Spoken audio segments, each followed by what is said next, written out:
I don't want anybody who crossed over here illegally, unvetted, I don't want them in my community. So you call me racist because let me say, the Democratic Party is so far from reality.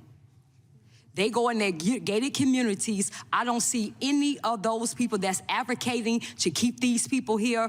I don't see them in their house and their communities. They don't have them around their children or their husbands, but yet and still they're advocating for us to allow this in our communities around our kids and our families.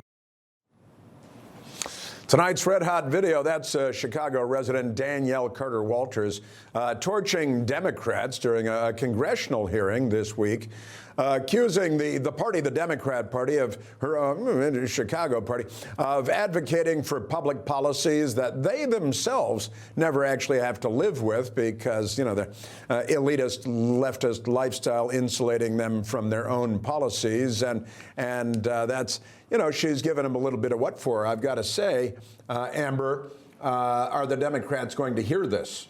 No.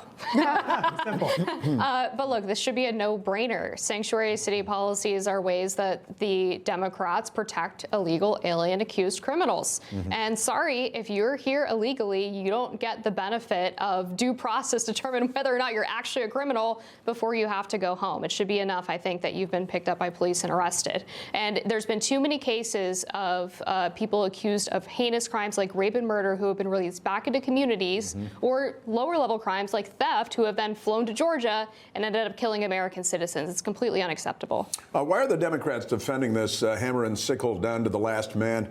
You don't care how many times you've been arrested, what the crimes are. You're an illegal alien, and Democrats will still fight and argue for every last illegal alien criminal to stay in the country.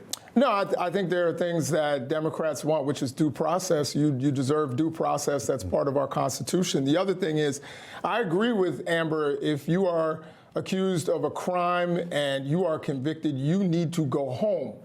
But you don't necessarily need to go to some third country gulag. You can go home. We can send you to your home country after we've made you pay for the crime here in the United States. So I'm somewhat in agreement with that if she meant actually go home.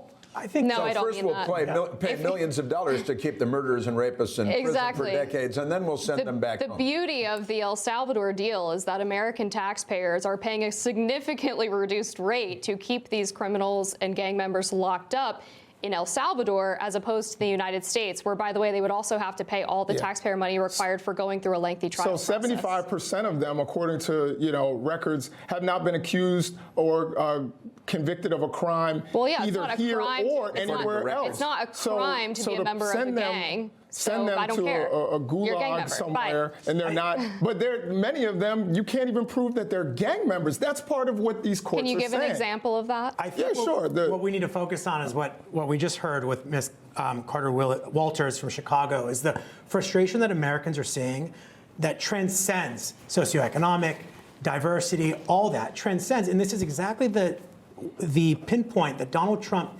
tapped into in this past cycle. It doesn't matter what background you come from. At the end of the day, we're all Americans, and we're here to keep Americans safe, secure, and prosperous. She's frustrated by it. She's seeing it in Chicago, where their local government is prioritizing non-citizens over their very own. And that's a shame. And we're seeing that across sanctuary cities across this country. So I applaud, women like her and people who are coming up and speaking up, because local officials need to be held accountable. And I applaud the Trump administration from withholding federal funding, because these sanctuary cities and the leaders that are running these cities are violating law. They should not be able to do that, and we're certainly not going to be giving them money to further that. Information. Truth is freedom. Is Newsmax. It's real news for real people.